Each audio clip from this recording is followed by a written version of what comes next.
өрг имэн үзүүлж байна.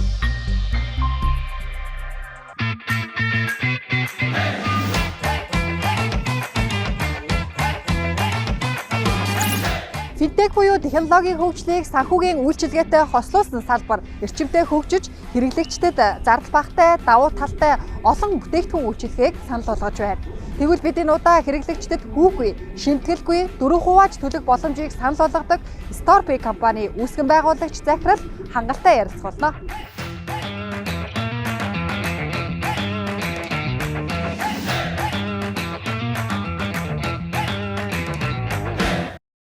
За StorePay компани бол 2019 онд байгуулагдсан. 2 жил болчихсон байна тий.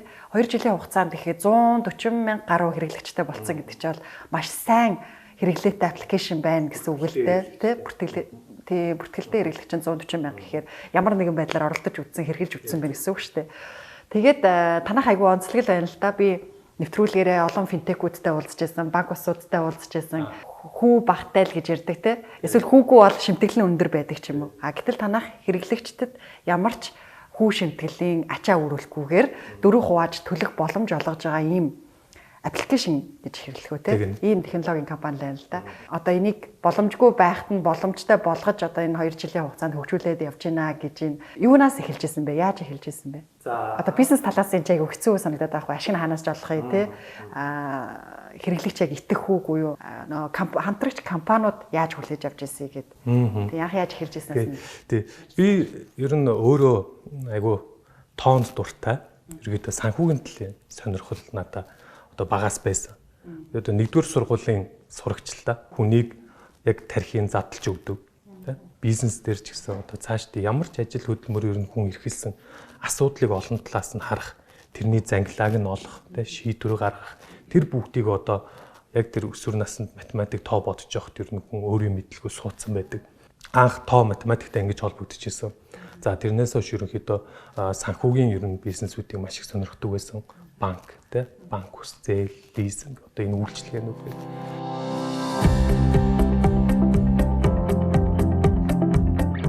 Намайг Австралид сурч байхад 13-аас 16 онд яг энэ Buy Now Pay Later гэдэг бизнес модель нь болохоор одоо аваа дараа төлөх буюу хүү шимтгэлгүй хэрэглэгчдэд боломж олгодог ийм бизнес байна.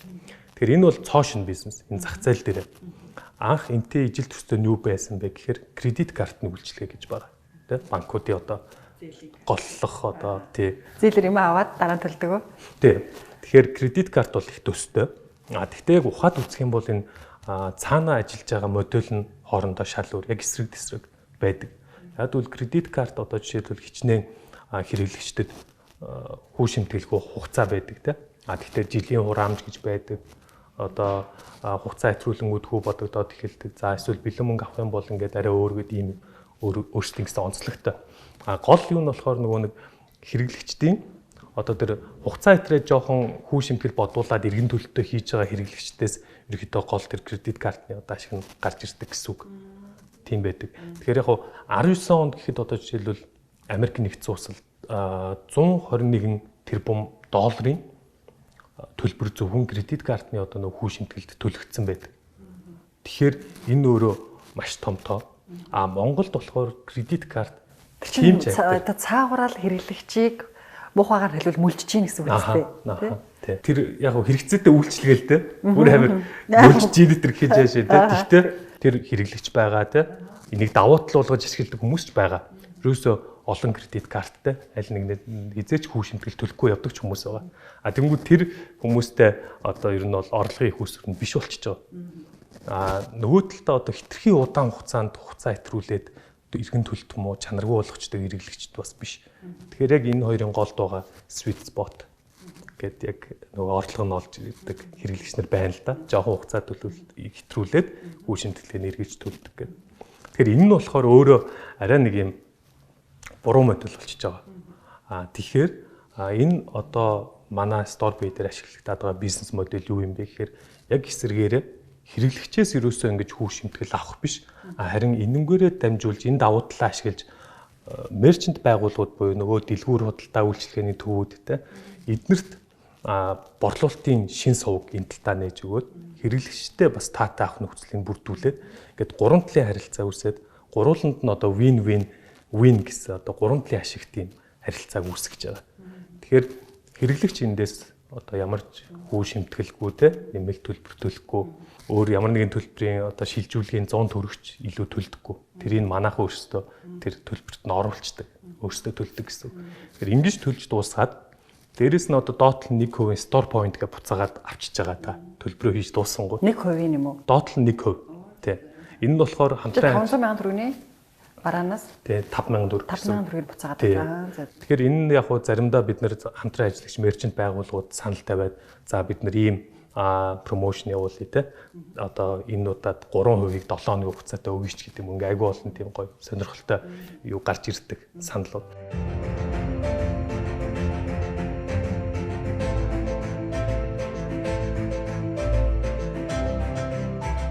Гэхдээ нэг юм байгаад байдаг гэсэн шүү дээ. Анх одоо жишээ нь зээлийн аппликейшнуд гарч ирэхдээ танд хүүгүү зээл олгоно, богино хугацааны хүүгүү зээл олгоно гэж тэнгууд хэрэглэгч хүүгүү гэдэг дээр нь фокуслаа тухайн бүтээгдэхүүнийг аппликейшнийг ч юм уу те тухайн байгууллагыг сонгогдол шимтгэл өндөр байж таардаг байсан. Яг үнэхээр хэрэглэгчээс яг мөнгө авахгүй байгаа юу л гэж асуугаад байгаа байхгүй юу? Тий авахгүй байгаа. Бид нар ямар нэгэн одоо нуугдмал хүү шимтгэлж гэдэг юм уу тийм байхгүй. Гэхдээ төлөлт болгон дээр хугацаа хэтрүүлэх юм бол бас хугацаа хэтрүүлсний төлбөр гэж нэмэгддэг.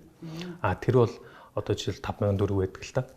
Тэр нь зөвхөн хугацаа хэтрээд ингэсэн тохиолдолд бид нар нэмж байгаа. Ямар нэгэн гэрээгээ зөрчиж байгаа үед гэсэн үг шүү дээ тий. Хөшүүрэг байх ёстой гэхдээ тэр чинь тэгжээж хэрэглэгчдийг бид нар яг цаг хугацаанд нэм санхүүгийн цэгцтэй ийм схемээр төлөлтөө хийгээ яваад байна гэсэн графикийн дагуу.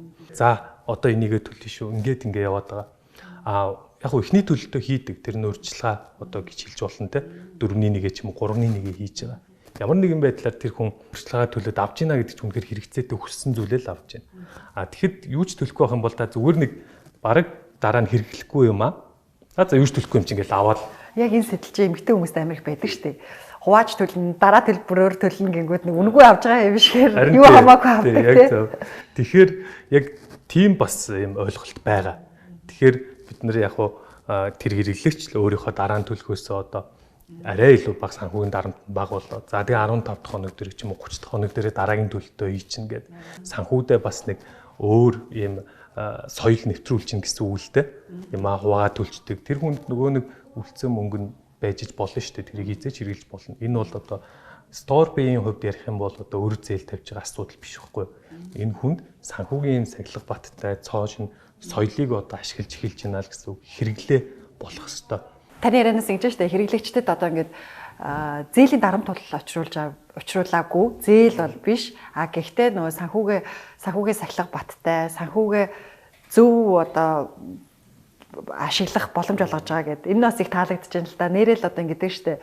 Жишээ штэ тий. Сайт хөрөгөө та өнөөдөр ингээд нэг зүйл бүрэн өгснөөс тэрийгэ 3-ны 1-ийг өгчөөд өөрт дарамтгүйгээр 3 удаа дараа нэгэд суруулж төлөөд магадгүй үлдсэн 750 мянган төгрөгөө өнөөдөр өөр юм авбал тэр чинь үнцэн нараа өөрөөр хэмжигдэж штэ тий. Жишээ нэг байран дээр бас ингэж ирдэг ш. Зүгээр л нөө ипотекийн зээлээр авчаад тэрийгэ бүрэн зээлээ хаахаас илүү тэр мөнгөөрөө одоо эргэлдүүлдэг ч юм уу тий. Тэхэн танд дараа танд өнөөдөр юу гэдэг 500 мянган төгрөг ч юм уу сая төгрөг ч юм уу бэлэн байна те. Таны худалдаа авалт хийх гэдэг сая төгрөгөөр юм авъя гэж байна. За та тэр сая төгрөгөө бүрэн төлөөд шууд авчиж болно. Мөнгө яагаад одоо танд банкнаас ч юм уу та зээл аваад бэлэн мөнгө авснараа хүү бодогдоод байгаа юм те. Тэгэхээр тэр бэлэн мөнгөний үн цэн гэсэн үг. Тэр мөнгө яг байх үедээ байна гэдэг маань л өөрөө үн цэнийг бий болгож байгаа. Тийм болохоор танд одоо бэлэн мөнгө тухайн хэрэгцээтэй үүдч өгснөөрөө хүү шимтгэл одоо аваад нь шүү дээ. Мөнгөний зээлэн дээр жишээлбэл. Тэгэхээр яг тэрнтэй адилхан та хэдийгээр одоо тухайн бараа бүтээгдэхүүнийг авах мөнгө байсан ч гэсэн нөгөө талаас бол хүү шимтгэлтэйгээр та ингээд лизингээр ч юм авах юм бол өөр хэрэг тий. Тэн дээр илүү мөнгө төлчихнэ. Харин юм ямар ч илүү мөнгө төлөхгүйгээр худалдаа аваад ингээд явах боломж байхад тэрийг ашигласнараа та юу гэдэг танд нөгөө 250 төлөөд авчлаа тий. Үлдсэн 750 мянган төгрөг бэлнээр байж гинэ гэдэг маань өөрөө тэр мөнгөний бэлэн мөнгөний үн цэн танд оршиж гинэ л гэсэн үг. Тэгэхээр та тэр мөнгийг одоо ер нь одоо жишээлбэл 45 хоногийн дараа тий нэг хүнээс авна гэж зээлдүүлсэн ч болно ш. Та 45 тэр хугацаанд хүү шимтгэл. Өөр байдлаар эргэлдэж болно. Тий өөрөө хүү авсан ч болно. Тэр жишээ олгож тайлбарлах юм бол тий. Тэгэхээр тэр мөнгө танд байж гинэ гэдэг чинь өөрөө үн цэнийг үүсгэж байгаа тий. Танд ямар нэгэн шаардлага гарахтаа бэлэн мөнгөтэй. Тэгэхээр ийм аль болох ийм одоо сүүлийн үеийн энэ технологи, технологийн дэвшлиг ашиглаад санхүүгийн одоо энэ үйлчлэгээтэй холбоод гарч байгаа ийм финтек үйлчлэгээнүүдийг бол хүмүүс маш их ашиглах хэрэгтэй л гэж би боддог. Ялангуяа одоо тэр шилжүүлэг байна те. Шилжүүлгийн гой wallet app-ууд байна. Одоо wallet дотроо хүү шимтгэлгүй ямар нэгэн юучлэлгүйгээр одоо хоорондоо шилжүүлэг хийцдэг те. Энэ бүгдийг бол одоо ашиглаж явах хэрэгтэй. Тэгээд яг тооцоод үзэх юм бол одоо 100 300 төгрөгч гэдэг юм уу те шимтгэл байдаг банк хоорондын шинжүүд. Эдгээр чинь ингээд тооцоод үзэхээр жилдээ урт хугацаанд одоо бас л тодорхой хэмжээний зардал болчиход. Тэгэхээр энэ бүгдийг шийдэж өгсөн аппликейшнуд зөндөө байна. Эдрийг маш сайн ашиглаж авах хэрэгтэй тий. Одоо нөгөө крипто зах зээл хөгжиж байгаа ч гэсэндээ тэр одоо өөрт байгаа 2-оос 10 сая төгрөгийн хадгаламжийг яг хүүтэй хадгаламжинд хийчихвэл үн цэнтэй л байх л та. Гэхдээ заавал нөгөө жилийн хугацаатай жилийн дараа тэр чинь нэг арга айгу өндөрөх байхгүй дээ шүү дээ. Тэрнээс биш хугацаагүй хадгаламж бол тэр чинь нэг тийм амар үн цэн өгөхгүй эргэлдэхгүй байгаа дээ шүү дээ. Тэгэхээр яг энэ дээр айгу их фокуслдаг болоод байна л да. Танд байгаа өнөөдрийн 2-оос 10 сая төгрөг гэдэг бол энэ чинь үн цэнтэй мөнгө шүү. Ингээд зүгээр байлгаад байж болохгүй шүү гэд. Бүр ийм байдаг юм бэлээ. Амар лаг бизнес эрхэлдэг. Айгу мөнгөтэй хүн. Тэгсэн хэрнээ машина зээлэр авсан байгаа байхгүй юу? Лизингээр. Яагаад та ингээд энэ машиныг ингээд зээлэр авч байгаа гэхээр би машин өгч байгаа тэр их мөнгийг нэг дор ингээд бүтнээр нь өгчээснээс зээлэр аваад багаар ингээд хүүтэй чамаагүй төлөөд тэр мөнгөө харин ч би бизнесдээ оруулаад эргэлдүүлжсэн нь надад ингээд илүү үн цэнтэй байна гэжсэн. Тэгэхээр энэ ойлголт одоо илүү их нөө яаж хөрвүүлэх вэ гэдэг дээр бараг ингэж уралдаж штэ тий. Тэгэхээр тэр машины лизинг төлж байгаа хүү шимтгэлээс илүү одоо орлого олох боломжтой бизнес рүүгээ оруулсан хамаагүй ашигтай болчиход байгаа. Харин машина шууд бүтэн төлж авчаад дахиад мөнгөний хэрэгцээ ч юм уу бизнес рүүгээ эргэлтийн хөрөнгөгүй болчих юм бол зээл авах шаардлага гарна. Тэнгүүд дахиад одоо илүү өндөр хүү шимтгэл төлөх боломж гэдэг юм уу те. Тэгэхээр энийг аюу сайн одоо хэрэглэгч нар бол ер нь санхүүгийн боловсролоо дээшлүүлж те. Одоо ямар үйлчлэгийг яаж авал зүгээр аль нь ашигтай байна гэдэг. Хувьдаа ч гэсэн тооцоол хийгээд явж явах нь айгүй зүйтэй байдаг. Одоо хоёлоо жишээ болгож ярьж байгаа 750 мянган төгрөг сая төгрөг гэж байгаа боловч цаанаа яг том дүнгээр ярил ч юм уу те. Энэ мөнгийг яаж үн цэнтэйгээр байлгах вэ гэдэг ийм боловсрал нэрэл олох ёстой юм байна л да. Би өөртөө аль хэдийн би болгоцсон байх ёстой юм байна л да те. Манай дээр одоо хэдийгээр одоо юу гэдэг 100 мянгаас 3 сая төгрөгийн хооронд одоогийн байдлаар худалдан авалт их үүсэж байна л да. Тэгэхээр энийг яг нэг хүн дээр бодоод үзэхээр 3 сая төгрөг гэсэн үг нь. Одоогийн байдлаар 3 сая байгаа. Гэхдээ бид нар тоодохгүй тэрийг 10 сая болгож нэмэгдүүлнэ. Энд хэдийгээр ингээд жижиг дүн боловч яг одоо нийт дүнгээр нь хараад үзэхэр жишээлбэл манад одоо жил хагасын хугацаанд StorePay ашиглан 20 гаруй тэрбум төгрөгийн худалдан авалт хийгдсэн байгаа. За энэ дээр бодоод үзэнгүүд бид нар нөгөө хүү шимтгэл ч юм уу лизингийн банкны ч юм уу бус үйлчлэгээнүүдийн тооцооллыг хийгээд StorePay хэрвээ байхгүйсэн бол тухайн хэрэглэгч одоо тэр бэлэн мөнгөөр аавна эсвэл лизинг ч юм уу мөнгөний зээл аваад ингээд аавна гэд тооцоолоод үзэхээр 1.5 тэрбум гаруй төгрөгийг яг бодитоор хэрэглэгчийн одоо халааснаас таны халааснаас StorePay ашигласан тэр хүмүүсийн халааснаас нийлээд хэмнэж чадсан байгаа. Энэ бол бүр яг бодиттой тоо гэсэн үг. Тийм. Тэгэхээр энэ нийлгээр ингээд айгүй том өргөн хүрээнд болоо явчихж байгаа тийм.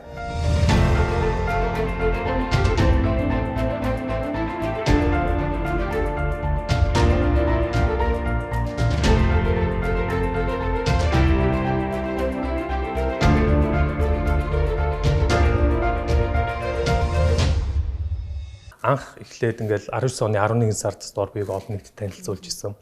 Анх чинь тэгэл өстой хэрэглэгчийн та 0 байж байгаад 1 гэл ингээл яг систем цоошноор эхлэе явж исэн. 10 болоод 100 болоод тий. Тэгээ эхний 1 сартаа тэр чинь шууд тийм олон хэрэглэгч орж ирэх боломжгүй шүү дээ. Бид нар ч маркетинга өөрсдийнхөө ер нь энэ бизнесийн стратеги тэгж явсан. Цоошин компани, цоошин үйлчилгээ Монголд одоо өмнө байгаагүй юм бизнес моделийг оруулж ирсэн гэдэг утгаараа нөгөө талаараа маш их эрсдэлтэй бидний мэдгүй юмнууд их байгаа тийм гарч болох одоо хүндрэл бэрхшээлүүд маш их тулгарна.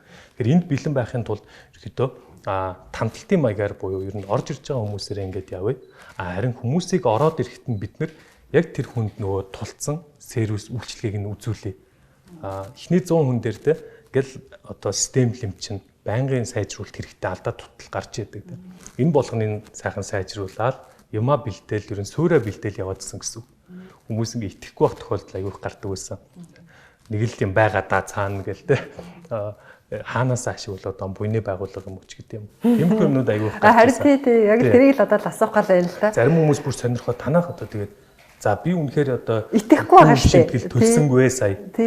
Яг л одоо би нэг 300 мянгаар юм авсан 300 мянгаар төллөө. Танах тэгээд яаж одоо ашиг орлогоо олох. Харин тий бизнес талаасаа яг танах ашиг болох ёстой шүү дээ. Хаанаас ашиг болт юм бэ? Тэгэхээр ашигын юу бол ерөөсөө мерчент талаасаа харилцагчдаа байгууллага шимтгэл авч байгаа тий. Тэгэхээр энэ шимтгэл болохоор тэднэрт үүсгэж өгж байгаа бид нар үнцийн боломжиндоо шимтгэл тодорхой хэмжээгээр авч ийна л гэсэн үг. Тэдний борлуулалтыг идэвхжүүлээд өгч шүү дээ тий. Хоёулаасаа яг хэрэглэгч талаасаа зөндөө ярьчлаа тий. Тэгмүүд одоо мерчент талаасаа ярих юм бол бид нар ягаад мерчентүүдээс ингэ шимтгэл аваад байгаа юм бэ тий.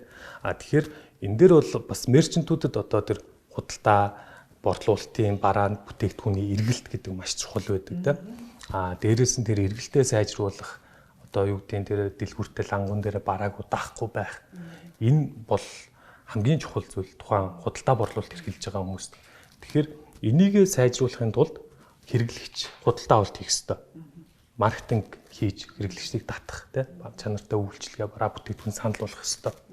Тэгээ хэрэглэгч хүрээд ирэхэд ерөөсө тухайн худалдаа авалтыг яг хийх үгүй юу гэдэг эцсийн шийдвэрийг тухайн хэрэглэгч ерөөсө тэр санхүү эдийн засгийн байдал шийднэ. Гол зарчим нь бол ерөөсө тухайн харилцагч байгууллагад бид нар ямар ч эрсдэл хүлээлгдэггүй найдвартай төлөлтийг бид нар өөрсдөө хариуцж явдаг. За ерөнхийдөө хэрэглэгчийн тэр төлөх ёстой төлбөрийг бид нар мерчент харилцагч байгууллага руу төлөө явуулдаг гэсэн үг. Тэгэхээр энэ яг холбоосын хийж төлж өгч байгаа тийм. Ер нь бол тэгдэг. Тэгэхээр 3 саяхаа 100 мянгаас 3 саяхаа ачааг та нар өөрсдөө л үүрч байгаа гэсэн үг юм байна шүү дээ. Өөрсдөө үүрч байгаа. Харилцагч байгууллага хичнээн одоо юу гэдэг сая төгрөгийн барааг 20% хямдруулаад зарыг тий зарах гэдэг шүү дээ. 800 мянга болгоод 200 мянгаыг хасаад тэгэнгүүт сая төгрөгийн бараа одоо store payer 250 мянгаар 4% байгаа төлөө авах боломж байлаа. Хямдруулаад 800 мянга боллоо.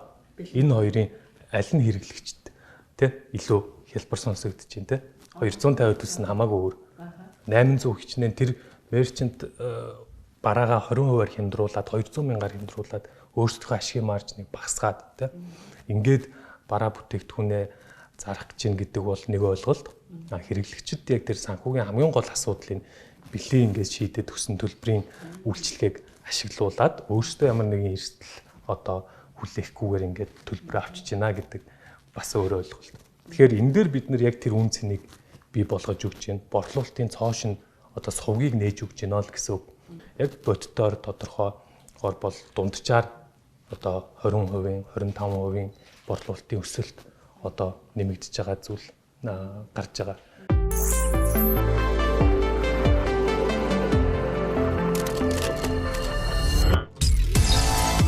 Embed Store Pay. Дараагийн асуулт ингэж л асуух гэдэг юм л да. Одоо жишээ нь Store Pay бол ингээ гадагшаа Сингапур, Зүүн Өмнөд Азийн зах зээл рүү гарах зорилготой гэж байна шүү дээ. Тэгэхээр яг ингээд нийтлэг энэ технологийн компаниудыг харахаар манайх финтек санхүү талдаа энэ програм хангамж технологийн салбар илүү сайныг хийж чадаад байгаа юм биш үү. Тэгвэл ингээд тусдаа явснаас нэгдээд одоо айгүй том програм олон улсын зах зээл дээр гаргах боломж бий юу? Тэгэд эн чинь л ерөөсөн хамгийн чухал хэсэг нь байна. Тэгээд яг ICT-г хувьд ийм учраас нөгөө нэг хүмүүсийн хөвчлэн нөгөө байхгүй байгаа сегментийг гэсэн үг шүү дээ, тий. Эднэрийг олж аваад ингээд компаниуд хөгжүүлж явж байгаа. Тэгээд онцлох ёстой нэг юм нэг хідэн юм суур систем гэж байна. Одоо бид нар клауд гэдэг юм зайлшгүй хэрэгтэй. Яг гэвэл энэ хэмжээний ачаал аавна. Энэ систем нь одоо жишээлбэл санхүүгийн систем гэхээр хамгийн өндөр одоо availability буюу тий нөгөө айлгал унтрахгүй байх ёстой. Тэгээд маш хэмжээний ачаал даадаг байх ёстой. За блокчейн гэдэг энэ нөгөө мэдээллийн аюулгүй байдал, энэ мэдээллийг хадгалах гэдэг маш чухал юм хэсэг байгаад байна. Орон зай мэдээлэл гэж байна. Бид нэр ингээд юм хийгээд байдаг. Нөгөө database мэдээлэл орон зай дээр суурилж мэдээлэл гэдэг юм уу. За иймэрхүү яг суур системүүд рүү бас ингээд төлхөө анхаарал хандуулдаг.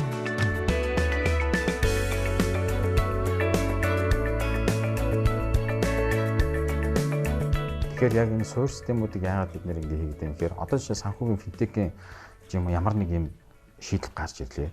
Тэгэхээр энэ шийдлийг гаргаж ирээд бид нэр хийя гингод маш олон юм одоо эхлээд нэг юм гоё санаа байх хэрэгтэй тий. Тэр санаа ингээд бүтгүүц байх хэрэгтэй.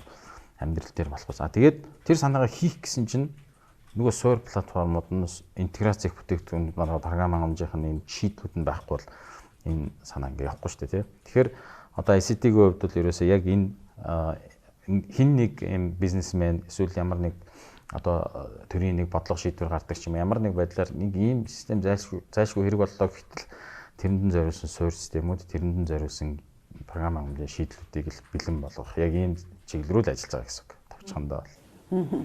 Тэр нэгдэж гарах тал дээр юу гэж бодож байгаа вэ? Тэн дээр бол одоо санал нэгтэй байна. Ерөнхийдөө яг гээд ажиллаад тахаар яг нэг юм тус-тусдаа давтаж хийгээд байна те. Энд хэрэглэгчийг яг эхнээс нь нэр ус регистрийн дугаарч гэдэг ингээл бөглүүлж байна. За тэгээд тэрэн дээр бид нэр яг адилхан системүүд ажиллаж байна. Credit scoring хийх ч гэдэг юм. Бичиг баримтын зургийг авч ийн гэл ингээд яг давтагдаад байгаа. Тэгэхээр энэ дээр ерөөсөө одоо хамгийн энгийн жишээгээр ярихад одоо вебсайтууд руу ороход те Google аккаунтаараа нэвтэрч болно, Facebook аккаунтаар нэвтэрч болно гэдэг сонголттой болсон байдаг шүү дээ. Би дахиж ямар ч мэдээлэл бүглэх шаардлагагүй тийш орчдөг. Тэгэхээр энэ бол яг одоо дараагийн түвшний одоо энэ олон финтех IT компани хоорондоо интеграц хийх боломж харагдаад байна гэж бодож байна. Тэгэхээр тус-тусдаа маш олон хэрэглэгчтэй платформ, аппликейшнуд байгаа. Эднэр дээр одоо бид нэр хэрвээ тэр системүүдийн интеграц хийгээд бүртгэлийн ч юм уу аль нэгнийхээ бүртгэлээр ашиглан нэвтэрчдэг. Нөгөө газараа үйлчлэгийн эрэхтэй юм уу, хистори байх юм бол тэрийг бид нэр аваад ашиглаад тэр хүнд ямар ч одоо хүндрэл чирэгдэл учруулахгүйгээр үйлчлэгийг нээж өгдөг ч юм уу. Тийм боломж бол одоо харагдаад байгаа. Тэгэхээр энэ дэр хэн хожих вэ гэхээр ерөөсөө манай нөгөө хэрэглэгчид маш хялбар болж ирнэ. Дарамтгүй, стрессгүй тэ жинхэнэ утгаараа нөгөө дижитал болох гэдэг шүү дээ. Нөгөө customer centric гэж яриад байдаг тийм. Гол customer centric болох гэж байгаа чи бид гурван компани дундаа мэдээлэлтэй үжил customer centric гэдэг юм яригдж байгаа байхгүй. Тэгэхгүй эдний экосистем дээр байгаа мэдээлэл, эдний экосистем дээр байгаа мэдээлэл, манай экосистем дээр байгаа мэдээлэл чинь гурван тустай өөр мэдээлэл. Тэгэхээр тэр мэдээлэлээ дундаа ширэлжиж ирээд харилцагч ирээд үйлчлэгээ аваа гэхэд нь би асуухгүйгээр мэдээлэл нь байгаа юм чинь тэрэн дээр нь үнслээ те ямар урамшуул өгөх юм үйлчлэгээ өгөх юм гэдгээ шийдэж явчих нь чухал байна. Тэгэхээр энэ интеграц юунаас эхлэх хэвтэй? Яаж эхлэх хэвтэй? За хамтын ажиллагаанаас хамгийн түрүүнд нөгөө вижн гэх юм уу те бид нэр яг аль зүглөө харж явж байгаа. Одоо яг нөгөө түрүүн ярьж байгаа. Одоо ингээд яриагийн сонсууд бол бид гурлал байгууллагуудын хувьд бол яг л интеграц чухал байна. Customer centric байх чухал байна те. Улсын хөгжил гэдэг нь бүх системүүд хоорондоо холбогдоод бэлэн байх хэрэгтэй. Дээрээс нь хэрэглэгчийн мэдээллийг дундаа ширлээ цагийг үрхгүй байх хэрэгтэй те. Бэлэн юмыг ашиглах хэрэгтэй. Манай зүгээс бол бас одоо тэр төлбөрийн системийн те нэгэнд мэрэгцсэн бол тэрэн дээр нь тусалцаа үзүүлээд ингээд өөрсдийнхөө бүх нөгөө чаддаг мэддэг юмнуудаа ашиглаад тэрэн дээрээ нэг тодорхой нөгөө нэгдсэн бодлого гэх юм уу вижндээ бүгдээрээ одоо зөвшөөрөөд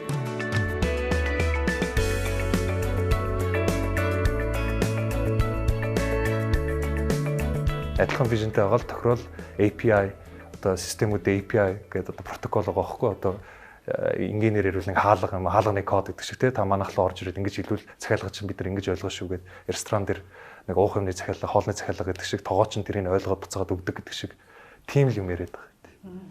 Тэрийг тохирчвол тэгэл асуудалгүй. Нэг хоёр Монгол нийлэхээр яадаг гал, гурван Монгол нийлэхээр яадаг гал нэг өгөөд шүү дээ. Тэгээд яа нийлэхээр яадаг. Тэгээд асны тийм өгөөдөг. Одоо ингээд нийлэхээр гурван Монгол нийлэхээр зодтолдог энэ төр гээл тийм юм байдаг. Яг ингээд бас нэг нэгдэх гэдэг нэг интеграцаасаа гадна хамтарч ажиллах интеграц бол энэ зайлшгүй байх хэрэгтэй. Энээс гадна аль болох бас нэгдэх систем шиг байна. Туулж өнгөрүүлсэн яг энэ кейс дээр ярихад манай нэг e-clinic гэж жишээ. Они яасан мэхээр нэг эмнэлгийн компаниуд нийлээд нэг юм систем болсон. Тэгээ хуучин болохоор яг нэг юм 5 хүнтэй 10 хүнтэй л нэг юм эмнэлгийн програм хөгжүүлдэг юм 5 компани нийлээд тэгээд нэг e-clinic гэдэг нэг компани болсон. Тэгэхээр энд ямар юм давуу талууд энэ дээр гарч ирсэн бэ гэхээр зах зээл дээр өрсөлдөд идэг 5 нөхөр ингээд нийлчлээ. Тэгээ нийлж гонгот нөгөө нийт subscriber буюу одоо үйлчлүүлэгч харилцагчийн тоо ингээд 200 гараад ингээд 300 гараад авчиж байгаа. Маш олон үйлчлүүлэгчтэй. Илүү болж байгаа гэсэн. Нэмэгдэж байгаа. Бүгд нэмэгдэж шүү дээ. Одоо ингээд тус-тусдаа нэг нь 5 эмнэлэгтэй, нэг нь 10 эмнэлэгтэй, нэг нь 50 эмнэлэгтэй байсан бол нийлчихээр эн чинь бүгдийг нийлэхээр ингээд 300 гаруй эмнэлэг болоо авчлаа. Нэгдүгээрт эрүүл мэндийн дата гэдэг бол өөрөө хамгийн нөгөө нэг эмзэг мэдээллүүд. Эмзэг мэдээллийг хадгалахын тулд маш өндөр шаардлага тавигддаг. Одоо Америкийн жишээлбэл HIPAA гэдэг акт байгаа. Янз янзын нөгөө HL7 Fire Enter гэдэг стандартуудыг нэвтрүүлэх шаардлагатай. Тэгэхээр нөгөө жижиг компаниуд өөрөө тэрийг нэвтрүүлэх ихээр чадахгүй. Хэцүү те. Зардал мөнгө тэгэл хүний нөөц нөгөө хідэн өөрсдийнхөө нөгөө үйлчлүүлэгчтэй үйлчлэгээ үзүүлэх гэж ядаж байгаа юм хажууган дээр стандарт ч те. Тэгэхээр бүгдээрээ ингээд нийлэнгуут хүний нөөц нь боломжтой болоод хөрөнгө оруулалт нь илүү хялбархан шийдэгдээд ингэнгуут нөгөө стандартуудыг нэвтрүүлж чаддаг болоод эхэлж байна. Тэгээ стандартуудыг нэвтрүүлж чаддаг болонгууд нөгөө програм хангамжийн чанар нь сайжраад тэгээд нөгөө харилцагчдын сэтгэл хангамж нь нэмэгдээд эхэлж байна. Энэ хэмжээгээрээ бид нар хадагшаа нөгөө бүтээгдэхүүнээ экспортлох боломжууд нь бий болж байна. Нөгөө ISO 27001 гэдэг нөгөө мэдээллийн аюулгүй байдлын стандарт энтрийг өмнө нь авч чаддгүй байсан бол тэрийг авч чадчихлаа. Нөгөө олон стандартуудаа биелүүлдэг болчлоо гэх мэт. Тэгэхээр яг энэ жишээг мөн энэ финтекийн салбарууд дээр хиймээр байна.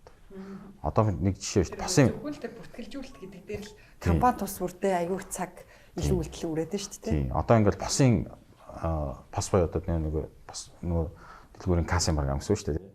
Касын програм хийдэг одоо маш олон компани байна.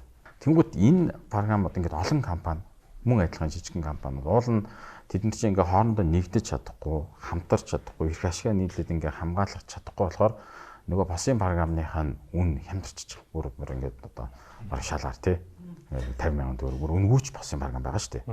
Манай үнгүү тий. Тэгэхээр тэр бизнес жуул нь явах хэрэгтэй шүү дээ. Нэг тодорхой хэмжээний төлбөртэй бас яаж ханаас орлого авч тэр хүмүүсээ цалинж болох гэдэг. Тэгэхээр нийлээд нэг компани 5 компани нийлээд 10 компани нийлээд нэг компани болох л дээ тий. Уранд их юм бол өөрсдийнхөө санхүүгийн чадварыг сайжрна. Харилцагчийн тоо ингээд за нэг дунджаар нь батганы 5 дахин өсчихин ч гэдэг юм байна. Нийтлэл гэдгийг арай өөрөөр ойлгоод байдаг шүү дээ. Ер нь тий. Нийтлэл ихээр харилцагчаа хуваах гэдэг юм шиг тий. харилцагчаа хаваах гэдэг. Би яг бодож илаа л да. За бизнес классаа тэгвэл ийм модельээр ажилладаг юм байна гэвэл харилцагч байгуулах чинь манайх чинь нэг ийм компани нэг үйлчлэгээ нэвтрүүлэхээр энийг манайх яагаад нэвтрүүлж болохгүй гэж хардаг штэ тий. Тэгэхээр өөртөө шууд ингээд ямар ч хүү шимтгэлгүйгээр хэрэглэгчдэд 4% хуваагаад төлөх боломжийг тухайн компани болгон гаргаад явах. Эсвэл танахаар дамжих хоёрын ялгаа нь юу байх вэ? Тий, чин шал өөр л дөө. Маш хэцүү тий. Бүтэц тэр байгууллагт цоо шин одоо бүтэц хэрэгтэй тэр систем, платформ, аппликейшн энэ бүгдийг одоо ажиллагааг нь хангах тий. Санхүүгийн тайлан тооцоо. Тэгээ тэр бол өөр аягүй хэцүү болчихно. Тэгэхээр бид нар одоо юу гэдэг өөрсдөө ашиглана гэл тий. Бид нар компанид ашиглана гэл цоо шин одоо юу гэдэг үйлдлийн систем компьютер дээр авч ашигладаг шүү дээ. Яг бэлэн хамгийн ажиллагаатай яг тэр зориултын мэрэгжлийн хүмүүсээс нь тэр үйлчлэгээр л авдаг. Тэгэхээр юм болгон дээр одоо бид нэр өөрсдөө энийг өөрсдөө хийчихгээл явах юм бол ерөөсөө хэцүү бизнес салгарт нь те. Яг ерөөсөө тодорхой зорилго алсын хараа тэрийгэ харж харин яг бусад байгууллагуудтайгаа хамтраад хамгийн одоо боломжтой хийж чаддаг тэр хүмүүсээр нь ямаа хийлгээд хамтарч ажиллах хэрэгтэй гэсэн. Танай 3 компани ингээ харахаар айгу сүүлийн танах яг 2 жил болж байгаа ч гэсэндээ маш сүүлийн хэдэн танахтай одоо сүүлийн хэдэн жилд айгу өндөр өсөлт үзүүлсэн юм шиг те яг бизнесийн хувьд тэгж харагдаад байна л да. Сүүлийн 2-3 жилд яг хэдэн хувийн тэлэлт өсөлт үзүүлсэн байгаа вэ? За манай хувьд бол одоо яг богинохоо хугацаанд та одоо бол хамгийн сүүлд нөгөө 160 орчим тэрбум төгрөгөөр ингээд үнэлэгдээд ICTJ токен гарах үе 160 тэрбум төгрөгөөр үнэлэгдсэн. 18 онд бол яг ICT дээр гэж ингэж бүгдийг нэгтгэж бол хийгдэг байсан. Зөвхөн яг ICT iTools бол хамгийн өндөр тухайн үед үнэлгээтэй байсан. iTools-ийн market cap ч үндсэндээ нэг тэр үед нэг 3.8 за нэг 4 тэрбум орчим төгрөг байсан. Тэгэхээр ICT-ийн яг өөрийнх нь үнэлгээ энэгээр багцаалдаад бодоход бол нэг 10 тэрбум арай хүрэхгүй нэг 7-8 тэрбум орчим байсан баг. Тэгэхээр нэг 8 тэрбум төгрөгөөс 160 тэрбум төгрөгийн яг маркет кап үнэлгээ ирэхээр ч одоо хэд болох юм 20 дахин байна тий. 20 дахин өссөн. Танайч байгуулагдаад яг сүүлийн 2 жилдээ ингээд үнэлгээ нь хэд дахин өссөн бэ? Тэгээ яг одоо зүгээр хамгийн энгийн жишээ гэх юм бол тий манайх нөгөө анх хөрөнгө оруулалт татчихсан компани байгаа шүү дээ. Тэднийх бол хөрөнгө оруулалтаа жишээлбэл дунджаар гэж бодоход нэг 30 дахин бол одоо өсөгцөө тий нөгөө нэг компани үнэлгээг дагаад өсөөд нь шүү дээ. Яг манай дээр жишээлбэл бид нэр компани үнэлгээ хийхэд одоо хэрэглэгчдийн тоогоор ч юм уу тэгтээ хэрэглэгчдийн тоогоор гэдэг ингээл янз бүрээр үнэлгээ хийж үтсэн л дээ. Тэднийг дундчлаад харангууд одоо тэр анх хөрөнгө оруулалт хийсэн компани бол одоо ямар ч байсан тэр анх оруулсан хөрөнгөө Storp өнөөгийн үнэлгээтэй харьцуулаад үзэх. 30 дахин өсгсөн байна гэж. Тэгэхээр Тэгэхээр тэрэн дээр би бас тэр яг тэр компани те үнэхээр амжилттай хөрөнгө оруулалтыг ингэж хийдэг юм байна гэдгийг бас яг өөрөө ер нь мэдэж авсан. Тэгэхээр илүү одоо бизнес шинэ юм хийгээл бизнесийн ашигын маржин за өндөр ашигын маржинтай 30-аас 40% байж болно. Ер нь 15-аас 20% хавцаа байлаа гэж бодоход яг зөв хөрөнгө оруулалт хийгээд angel invest хийгээд те яг тэр анх гарч ирэхэд нь хувьцааг нь аваад ингэ явах юм бол энэ бол яг жинхэнэ хөрөнгө оруулалт гэдэг чинь ингэж явдаг юм байна те. Хэд бол хэд хязгааргүй өсөх боломж байна. Хөрөнгөний зах зээл гэдэг юм одоо энэ крипто exchange дээрээс харахад бол мэдээж том өсөлтүүд гардаг. Гэхдээ ер нь хамгийн цаанаа бол тэр компанид хөрөнгө оруулна гэдэг чинь өөрөө маш том хөрөнгө оруулалтын арга юм байна гэдгийг л харсан да тий. Манайх ч нэг public company биш болохоор яг үнэлгээ ингээл гаргаж байгаагүй. Гэхдээ ер нь бол сүүлийн 3 жилийн хувьд бол тогтмол өсөлттэй явж байгаа. Grapesite гэх юм бол тогтмол одоо борлуулалт маржин тий. Тэр нь маань сүүлийн 3 4 жил одоо байнгын өсөлттэй ингээ явж байгаа. Зах зээл дээр банксынхаа зах зээлийг тэлж чинь, хадгалан зээлийн оршил угааж сайн тэлтэж чинь, үн цаасны компани одоо хөрөнгөний зах зээл рүү бас ингээд ороод эхэлчлээ тий. Тэгэхээр ингээ маркетинг сайзаараа бас нэлээд томорцсон. За манай MOS-ийн одоо хэрэглэгч анх 2008 онд байгуулагдчихсан MOS платформ маань. Одоо 2021 онд эхний 10 жил бол өсөлт бол бас хэцүү байсан. Одоо нэг ленд гарч ирээл банксын нэг fast cash гэдэг ойлголт чинь тий зээл утсаар гэдэг ойлголт гарч ирсэнээс биш бөмбөлөө шүү дээ. Тэгээ хэрэглэгчийн тоо бөмбөлөөд ингээд нөгөө өөр олон финтекийн байгууллагууд гарч ирээд хүмүүс энийг ойлгодог болоод эхлэнгүүт манай нөгөө банкны систем хийдэг финтекийн систем бид нар чи өөрсдөө нөгөө төлбөрийн систем хийдэг юм чинь энэний хэрэглээ маань өсөд тэгээд энийг дагаад мостын хэрэглэгчийн тоо маань баг хэд дахин өссөн бэ 1000% баг өссөн баг. Одоо бол 1.4 сая хэрэглэгч. Одоо Монголын хүн ам 3.3 гэх юм бол баг тал нь шахав. Манай платформ дээр байна тий. Анх бол энэ тав нэмэх гэж үзээд байсан. Насан туршигчд бол бүгд л юм биш үү бараг тий. Томтоо энэ мэдээж манай харилцагч байгууллагуудын аж ахуйг тэд нар чинь нөгөө white label гэдэг MOS-ийн өнгийн солиод MOS money гэдгийн өнгийн солиод өөр wallet-ууд гарч ийн тий. Өөр санхүүгийн байгууллагууд банкуд холбогдсон. Нэг одоо гүүргээ ярих юм бол чи өөр одоо захаар ярих юм бол өөр мерчентүүд дэлгүүрүүд ингээ ороод ирцэн тий. Тэгээ манайх ингээд бүх бүтцийн зарлалын дай танахаас түрээс авъя гэд манад орж ирээд нөгөөдөл чинь бүх бүтээсэн байгаа юм ашиглаад ингээд цаашаа үйлчлэгээнүүдээ үзүүлээ явж штэ. Их усроо өөртөө гаргахад. Тэгэхээр энэ байдлаар ингээд айгүй том өсөлт үзүүлээ яваад байгаа байхгүй. Хөрөнгөний зах зээлээс ахуулаад ингээд санхүүгийн салбарууд маань тэлтэйгээд эдийн засаг маань эрүүлжээд ингээд эхэлж байгаа болохоор улам л манай хөрөнгө оруулалт хийх платформуудын тоо нэмэгдэх бах. За банкны тоон дээр бол одоо лимитэд штэ Монголд бол. Тэгэхээр бид нар бол банкны систем дээр нэмэлт систем хийнэ үхээс биш. Өөр одоо дотоодын зах зээл дээр бол манайх бол одоо дүүрсэн байхгүй банкны зах зээл дээр. Тэгэхээр одоо гадагшаа гарна гэдэг сонголттой. Тэгээ сүүлийн 3 жилд бол гадагшаа гарах гэдэг ингээд Киргиз зүүн өмнөд Аз гэдэг ингээд сонирхоод явж байгаа. Айгу олон компаниар бас тэлцсэн байгаа юм ба шүү дээ, тий. Тэгж байгаа бас. Нэвтрүүлгийн хамтран ажиллагч Төрийн банк.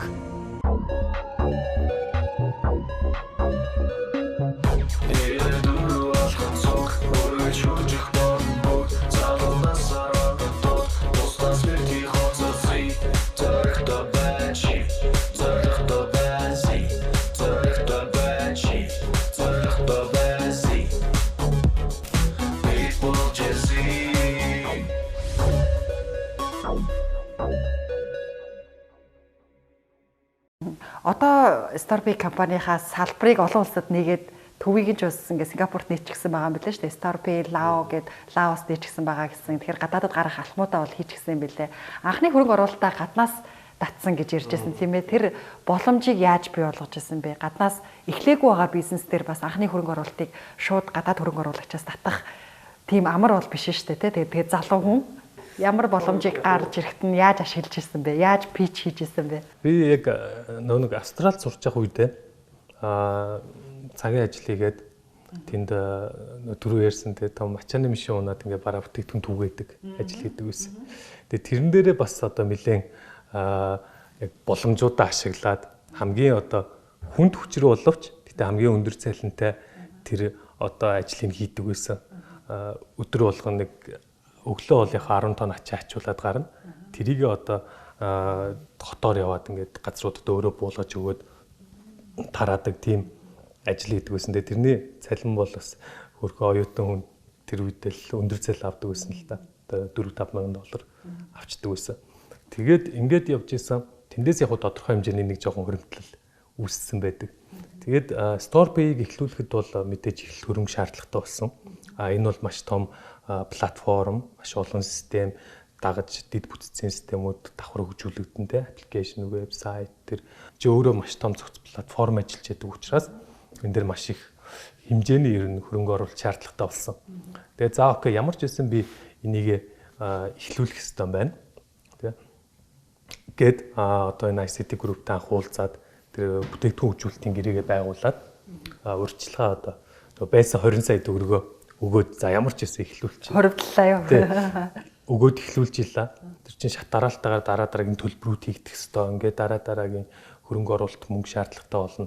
За одоо энийг л олохгүй бол тэ ер нь фейлдлээ гэдэг тийм л зэтгхүүтэй болж байгаа шүү дээ.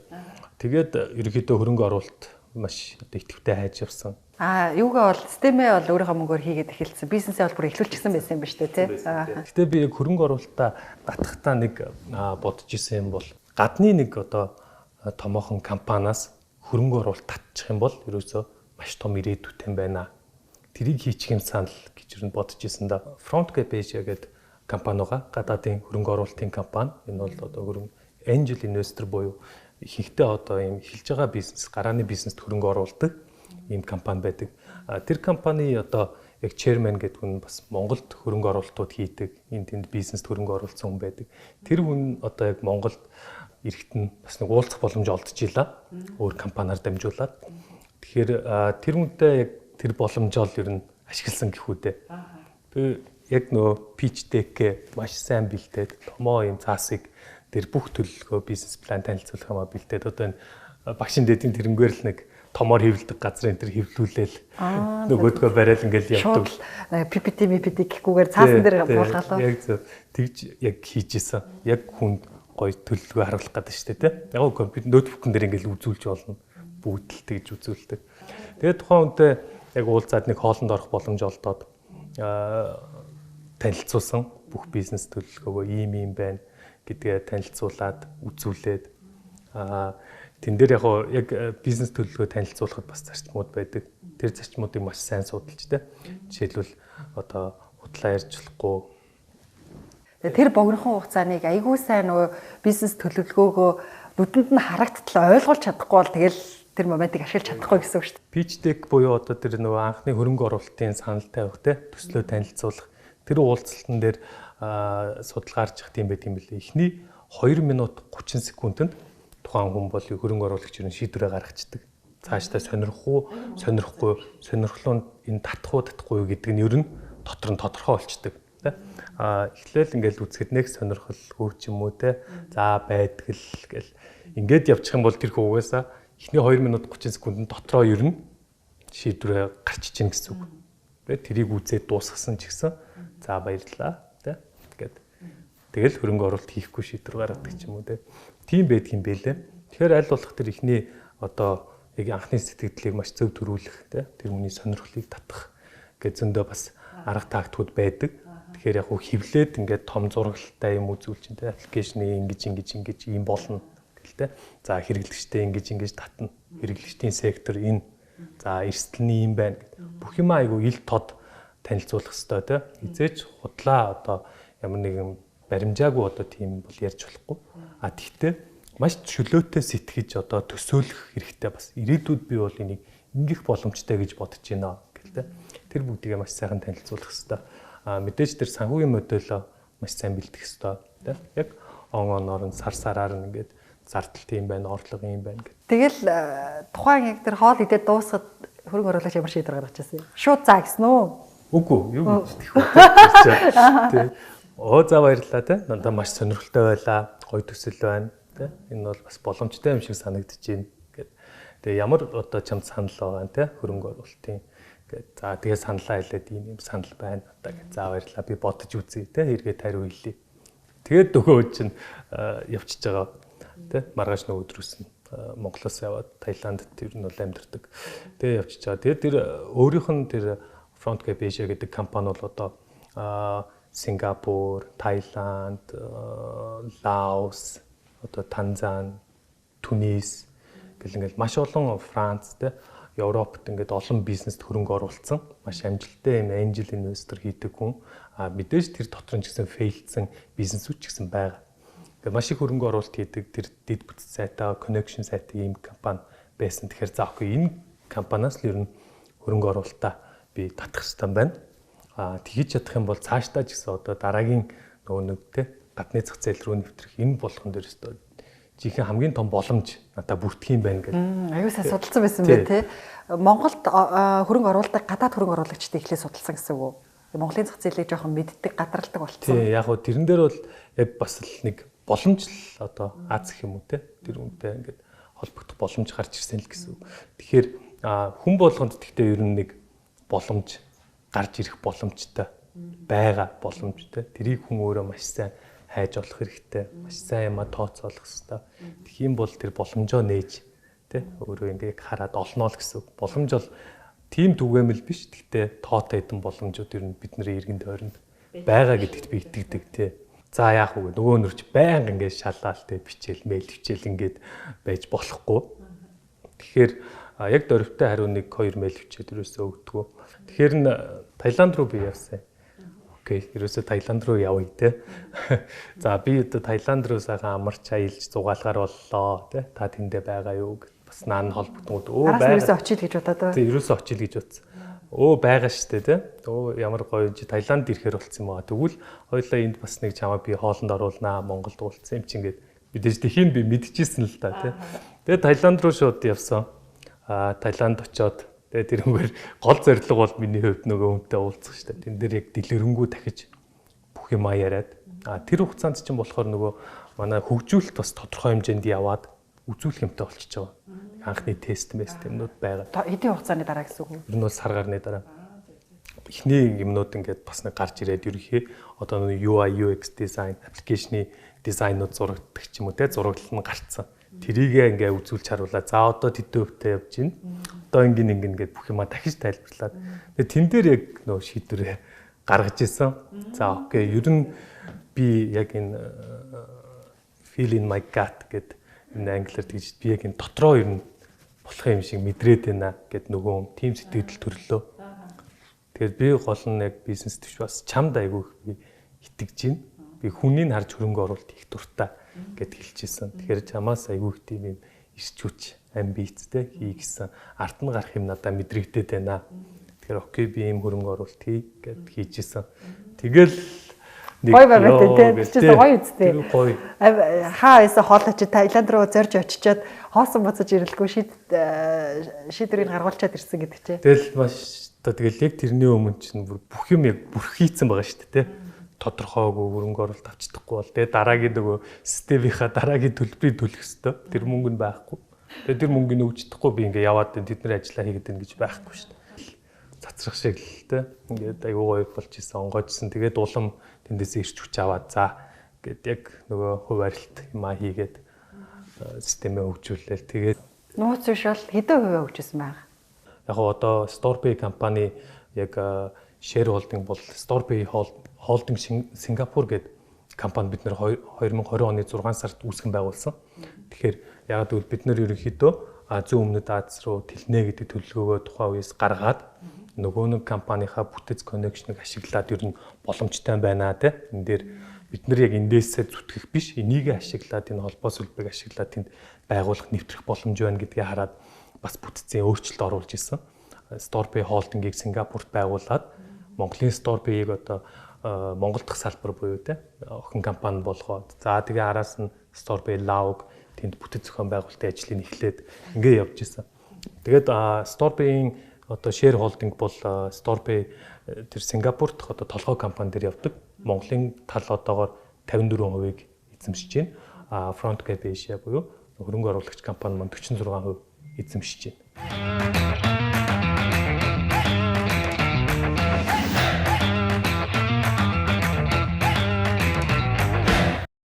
Одоо тэгэхээр ерөөсөө л маш ойрын хугацаанд зүүн өмнөд Азад гарах зорилготой ажиллаж байгаа юм байна шүү дээ.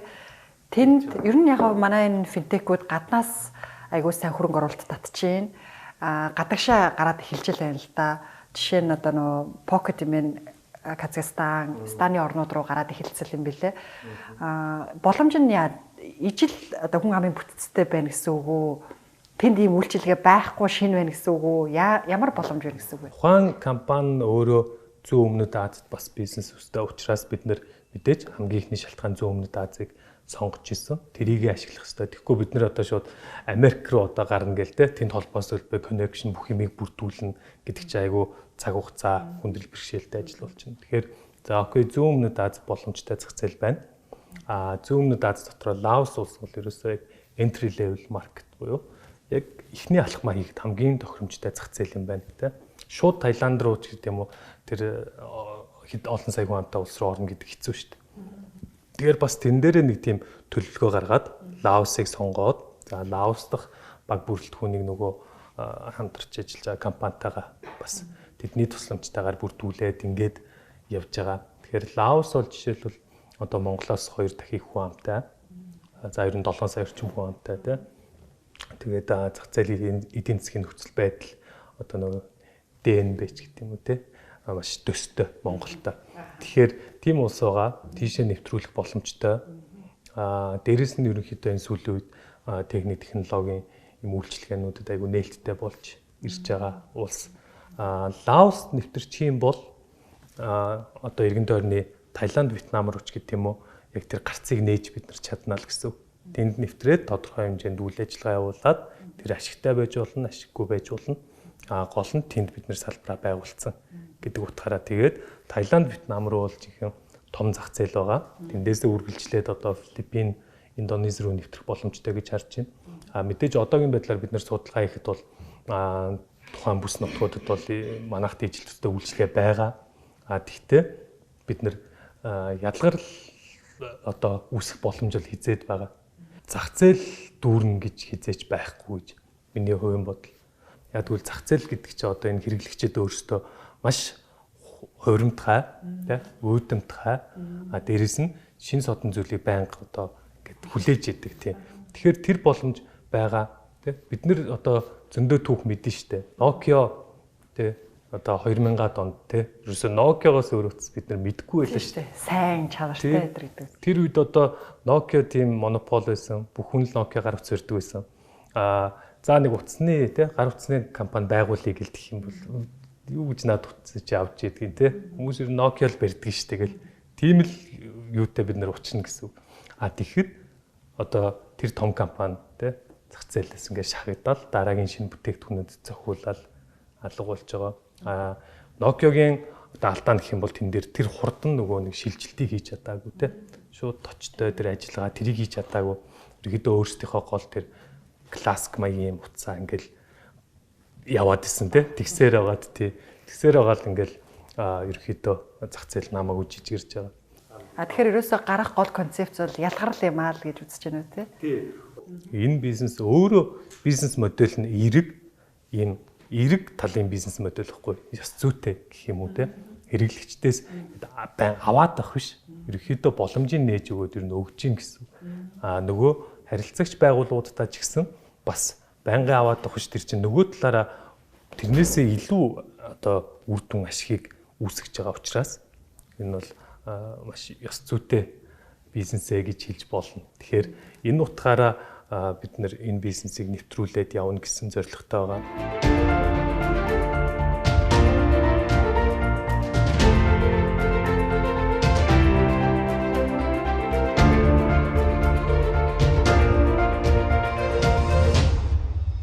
Starby нөхөөс өмнө Starby ч одоо 2 жил болсон гэхээр нөхөөс нь өмнө юу хийж исэн бэ? Хувийн хувьд Австралид сураад ирсэн тий.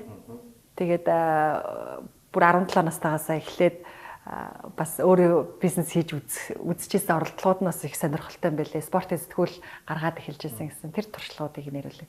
Сэтгүүл гаргаж илаа 17-т одоо. 17-т одоо гэхээр 10 жил яг төгсөөд их сургууль авах үедээ юу? Тэр чинь яг нөгөө бас конкурс өгөхтэй одоогоор яэштэй өгөх яг тэр 100 байсан л да. Тэгээд аав ээжтэй бас тэ зэмлүүлээл. Тэ шалгалтандаа бэлтгэхгүй юу тэ дими бала юм хийцүүлээ тэ. Гол нэг сургуультаа орох гээл тэ. Ийм тэр багш үү тэ. Тэ. Энэ болохоор одоо 2009 оны 2 сард Одоо яг анх дугаараа гаргаж илаа. Тэгээ ягаад заавал юу спортын сэтгүүл гаргаж ирсэн юм? Буюу ахлах сургуультай одоо Бээжинд 2 жил гарan сурч исэн. Тэгээ Бээжингийн хай скул сураад тэд бас хятад хэл тэр сураад ингээд 2 жил болсон байдаг. Тэр үед бас яг Бээжинд ерөөсөө энэ залуучууд хөвгүүд ерөөсөө яг ийм спортын сэтгүүл тийм ийм пүүзний кетний ч үт юм уу ийм сэтгүүл ерөөсөө л байнгын ерөөсөө нөгөө нэг юм сэтгүүл зардаг түүц дэлгүүрээс ингээ аваад явж идэг. Тэрийгэ үзэл. Би ч гэсэн өөрөө айгүйх авч хэрэгэлдэг, уншдаг, айгүй сонирхолтой. Энэ их материал одоо нийтлүүдийг бэлтгэн, зургийг авна тий. Тэгээ ийм сэтгүүл хийгээд одоо шийдээд үеэлтэйгээ нийлээд хоёулахна 17-8 настай 2 хүүхэд. Одоо өнөөдөр эргээд харахад бас нэлээд гайгүй юм хийсэн байлээ. Бас эмийг чанартай халтурдаагүй энэ хөвлөлт 160 хуудас одоо энэ сэтгүүлийн контентыг өөрсдөө бэлдээд өөрсдөө тэр фотошоп юм дээр ажиллаад тэ нийлж яагаад ингээд гараасаа гаргаж исэн. Тэгээ бас хэд хэдэн бизнесээ байгуулахдаа яг хамдарсан байна те наран байна. Тэгсэн. Тэгээд яг л бизнес гэж хараад ингээ бизнес болгоно л гэж хийжсэн нь гоё те. Гэтэ ямар ч байсан үнэхээр цаашаа ингээ бид нэр дугаар гаргахад тэр чинь маш том бүтэц хэрэгтэй болж таарсан те. Ямар ч байсан дутуу юм а дундаас нь болоогүй, шантраагүй нэг юм хийгээд гаргацсан байгаа. Нэлээд гайгүй байгууллагуудын реклам юу ингээд тавьж исэн бэлээ. Аль хэдийн л тэр 17 наснаас эхлээд питч хийн гэж ярьдэн штэ. Тэр чинь тухайн үедээ л тийм л чадвар шаардлагатай штэ. Тэ ягаад танах энэ дээр оруулж ирэх даваа талтай гэдгийг тайлбарлал ууггүй те. Чи тайлбарласан нэг тайлбарлан дараагийн тайлбарлалт хүртлэх хөгжин те. Юу гэж ярих хэвээр вэ гэж бодно. Ер нь бол тэ амьдрал дээр, практик дээр хүн хамгийн их одоо юм олж мэдээж сурч энэ хүмүүсээр нь өдөр тутмын харилцаанаас сурч олж мэдэж авдаг юм бэлээ. Тэгэхээр яг тэр үедээ өөрсдийн мэдлгүй янз бүрийн менежертэй уулзаад, янз бүрийн компаниудтай орж уулзаад тэр хүмүүстэй харьцаж сураад ингээл хөгжөөд явж исэн байгаа. Тэгээ тэндээс бас юм авч үлдсэн байгаа байхгүй юу те. Тэгээд дараа нь Монгол бакалавра төгссөн үү? Тэгсэн. МОС бизнесийн сургууль гэдэг. Тэгэл ерөөсөө бизнес хийнэ л бизнесийн сургуульд орсон уу? Тэр нөгөө бас Монголдо л анх удаа таксийн дотор тэлэгдсэн. Тэрийг одоо яг юу гэж нэрлэлт юм бэ? Тэлэгдсэн дээр нөгөө сурталчилгаа авах тийм зүйлийг нэвтрүүлжсэн юм билээ шүү дээ. За сэтгүүл болохгүй байна. Одоо өөр юу байж болох вэ гэж хайгаад байсан гэсэн үг тий. Тэгэхээр яг гоо тэр бизнес бол маш сайн ер нь явах бизнес байсан. Хамгийн гол зүйл бол ер нь цаг хугацаа юм билээ. Яг зөв цаг хугацаанд аливаа бизнес тэр үйлчлэгээ юмаа эхлүүлэх юм бол яг явна. Тэр таксины дэрний нөгөө дэлгэцний реклам сурчлагын орон зай үүсгэсэн тэр бизнес дээр болохоор эргээд харахад цаг хугацаа арай өмнө хийцсэн юм билээ. Арай эрт хийцсэн.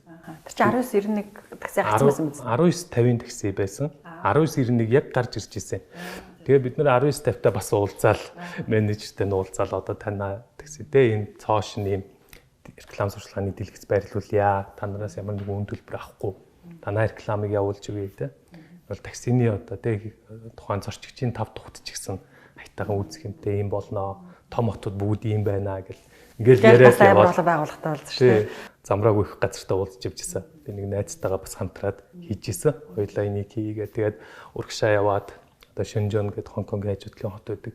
Тийшээ очиод ийм зураг дэлгэцний компаниудтай уулзаад тэрийг худалдаж аваад нөгөөдгөө Монгол руу авчираад тэгэл ста таксинууд цуглуулж байгаа л те. Арт нөгөөдгөө сөөрлүүлээд ингээл яг бас л бүх юм аягээл өөртөө хийгээл гүгэл явжсэн. Тэгээд газруудаас ер нь сайн реклам авч чадсан.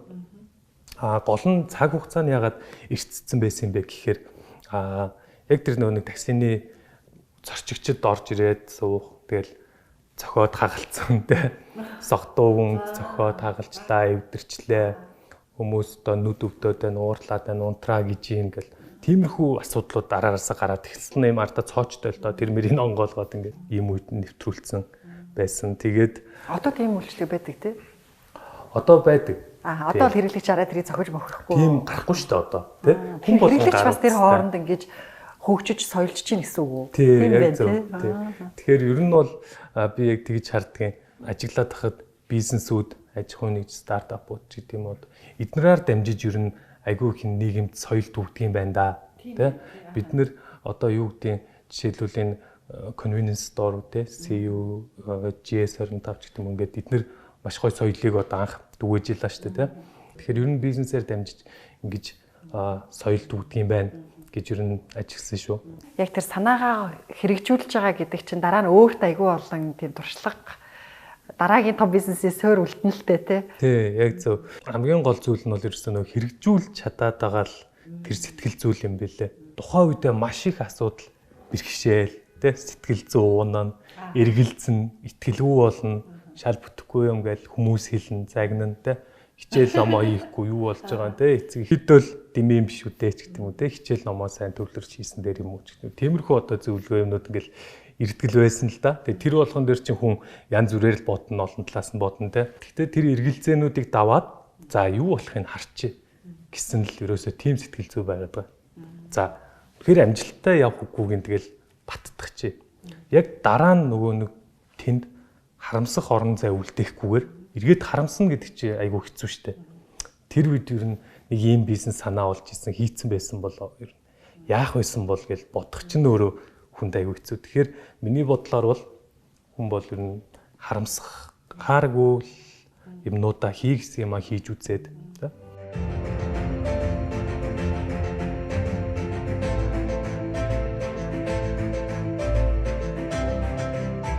Технологийн мэдээллийг л бизнесүүдэд одоо айгүй өөр салбарын бизнесүүдэд ингэж ойртуулж нэлээд хүрэхийг л хичээгээл байгаа юм л да. Жишээ нь одоо танай 3 компани дээр хэрэгжиж байгаа за заавал технологи гэх албагүй байна. Ер нь нэг юм бизнес модельчүүд юм уу те. Танайх бол одоо жишээ нь 140 мянган хэрэглэгчтэй компани хэрнээ айгүй жижиг бүтцтэй тэгээ өндөр гүйцэтгэлтэй ажилладаг шүү дээ те. Тийм мэтчлэн өөр компани дээр ингээд танай жишээнүүдийг аваад нэвтрүүлж болох компанийнхаа нэг тийм сонирхолтой модельээс хуваалцахгүй. Жишээлбэл манай компани гэх юм бол одоо хаанаас одоо яг сайн асуудал эхэлж байна вэ гэхээр ерөөсөө хүний нөөц гэдэг юм уу тэр багаар ажиллах чадвар те хоорондоо уялдаа холбоотой ажиллах, хурдтай байх, гүйцэтгэлтэй байх гэдэг дээр те яг энэ дээр технологи орохгүй л те. Тэгтэл энэ дээр яг тэр орчинд бий болгож чадж байна л гэсэн үг. Манай компани хувьд гэх юм бол одоо залуу хүмүүсээр бүрдэж байна те. Тэр хүмүүст чөлөөтэй ажиллах боломжийг олгож байна. Жишээлбэл одоо store bay дээр яг манай менежмент офис дээр бол цаг бүртгэлийн систем байхгүй тий. Манай ажилчид өөрсдөө яг ажлын цаг бол 9-өөс 6 тий. Тэр цагтаа өмнө нь ирж гин. Ер нь баг тэгэхэд хоцордог хүн бол жишээлбэл баг байдгүй ч гэдэм. Тэгэхээр энэ өөрөө яг нөгөө уламжлалт тэр ингээл цагийг бүртгэдэг, бүх юмыг яадаг, ажлын гүйцэтгэлийн ингээл хяндаг, шалгадаг. Гэхээс илүү хүмүүсийг нэгдүгээрт илүү сэтгэлээсээ ажиллах тий. Тэр хандлагыг бий болгож өгөх гэсэн тийм тактик, стратеги барьж явдаг л да. Энэ дээрээс бас айгүй үр дүн гарч ирдэг. Дээрээс нь нөгөө нэг өөрийнхөө хийж байгаа ажлыг өшөө илүү одоо яаж хөнгөвчилж болохоор энэ шинэ технологи юу вэ тэрийг ирж хайдаг, тэрийг хоорондоо ярилцдаг, одоо энийг нэвтрүүлье гэж явдаг юм уу. Тэгэхээр манай хувьд болохоор өмнө нь би ярьсан нөө аутсорсинг хийх тактик их барьж байгаа. Техник технологийн хувьд бол бид нэр одоо хамгийн сайн хийж чадж байгаа хүмүүсээр нь тэр зүйлийг хийлгэчээ яг мэрэгжлийн хүмүүсээр нь гэдгийг барьж яваад байгаа гэсэн. Тэгэхээр бид нэр одоо тэр хамгийн энгийн жишээ одоо сервер дээр ярихад бол өөрсдөө яг нэг тий 50-60 сая төгрөг орчим ингээд сервер аваад тэрийг арчлаад ингээд жижиг хүмүүсттэй байж болно. Тэрэн дээр тэнгуү дахиад нөгөө нэг бид нэр тэрийг шинээр ажилуулах болно шүү дээ. Шинээр тэнд зориулсан хүн аавн тэрийг арчилна, ажиллагаа. За тэрний одоо алдаа доголдол гарлаа гэхэд тий тэрэн дээр арга хэмжээ авах хэрэгтэй байдаг. Тэгэхэд бид нэр iTools дээр жишээлбэл сервер юмаа түрээслэл явчихад бидний бүх асуудлыг шийдээд өгч байгаа. Бид нэр сэтгэл ханамжтай байна. Үйлчлэгээ авч гин тий ямар нэгэн асуудал үүсгэхэд одоо тэр хүмүүс хариуцж байгаа хүмүүс рүү хэлж чинь гэдэг юм. Тэгэхээр ер нь яг боломжтой одоо бизнесийнхаа тэр боломжтой зүйлүүдээ аутсорсинг хийх боломжтой зүйлүүдээ бол аутсорсинг хийгээд явах нь бол бас их үр ашигтай юм билээ. Яг уу бизнесүүд нэг талаараа ингээд яачаар айгүй өндөр төлбөртэй болчихно те. Нэг компанид байнгын тогтмол төлбөр төлөөд гэдэг. Чин нэг талаараа тийм байж болно. Нөгөө талаараа хэрвээ тэр компани алсын хараатай урт хугацааны одоо доктортой тэр sustainable бизнес ингээд үнэхээр урт хугацаанд хараад яваад байгаа юм бол тэрийг хамгийн сайн газраар нь л хийх хэрэгтэй. Цаашдаа тэрийг томруулах. Урт хугацаанд зардлыг багасгаад үр ашгийг нэмэгдүүлж байна л гэсэн. Эрсдлээ бас багасгах тий. Тийм. Манайд нэг уламжлалт ийм хэцүү байдлаар явж байгаа нэг компаниуд байгаад байдаг шүү дээ. Ингэж л хийх ёстой юм шиг. Энэ талд аль хэдийн тэр асуудлыг шийдчихсэн юм байгаад байхад тэрийг мэдэхгүй байгаад байгаа. А тэрийг хамгийн сайн мэддэг нь технологийн компаниуд байгаад байдаг шүү дээ. Одоо хангалын хэлж байгаа энэ аутсорсинг айгүй чухал шүү дээ. Одоо iTools Storepay болохоор ингээд аутсорсинг iTools руу жишээл серверийнхаа үйлчлэг гэж тий. iTools ч бас аутсорсинг гэж байгаа шүү дээ. Тэгэл тухайлх юм бол эн чинь цахилгаан тий. Цахилгаан тасалгүй байх хэрэгтэй. Гэхдээ iTools өөрөө тэн дээр ийм нөгөө нэг цахилгааны ингээд баг цахилгааны компани шиг байх ямар шаардлага байхгүй юу? Цахилгааны компани л өгч, шилэнгийн кабелийн компани, шилэнгийн кабелийг хийдэг хүмүүс. Танаас тус тийм бэ? Байлгүй яах вэ? Тэр цахилгааны компаниуд ч бас цаашаа байгаа шүү дээ. Тийм бүх компаниуд байгаа. Тэгэхээр яг энэ мэрэгжлийн юм аутсорсингийн юунууд энэ бол аюул чухал сэдв юм лээ. Манай ICT ч гэсэн одоо өөрөө 40 хэдэн компанитай бүгд чиглэлээр явсан мөртлөө манайхтай бас яг туслан гүйцэтгэх гэрээ хийсэн одоо манайхаас ингээ ажил авдаг. Бид нар ч гэсэн яг тэр чиглэлийнх нь эдгээр энүүгээрээ сайн хэмжээ ингээд шууд ажлыг нөгдөг бас 10-аад компани байдаг шүү дээ. 10-аад компани. Тийм. Ер нь би цаашдаа яг ямар болох хэвтэй юм бэ гэдэг онцлогоо харж агаад өөрөө тэр модулийг сонгох хэвтэй шүү. Одоо standalone хөгжлийн одоо ICT-ийн хөрөнгө оруулсан мөртлөө энэ бол ингээ standalone хөгжөөд явна гэдэг юм компани байж байгаа. Ингээд өөрөө те ямар нэг юм одоо ICT-тэй ингээд хамааралгүйгээр бие дагаад гэсэн үг шүү дээ те. Бие дагаад өөрийнхөө бүтээгдэхүүнээ хөгжүүлээд ингээд явна гэдэг. Эсвэл зөвхөн финтек ийм компанид өгнө. Эсвэл зөвхөн төлбөр тооцооны компанид гэдэг юм ба яг ийм онцлогуд байдаг. 43 захиралтай гэсэн үг компани бол. 43 захирал тэгээд нийт хувьцаа эзэмшигчдийн тоомоор 100 гараад явдаг шүү дээ. Яг тэр компани. Тэгэхээр ийм олон хүмүүст яг өөр ингээд онцлог байдаг учраас тэнд тохирсон бизнесийн онцлог байх хэрэгтэй юм шиг. Тэгээд ерөөсөө энэ зах зээл дээр байхгүй юу байна вэ гэдгийг олох хэрэгтэй. Юу. Яг тэгсэн компаниуд л ингээд хамгийн сайн ингээд хөгжилтэй болж чадчих байгаа юм. Одоо яг энэ нэг биднэрт ингээд тулж исэн гэж хамгийн анх ICT-ийн хамгийн анхны компани iTools байсан. Тэр үед бол ерөөсөө зах зээл дээр дата центр гэдэг юм ерөөсөө байхгүй болчихсон.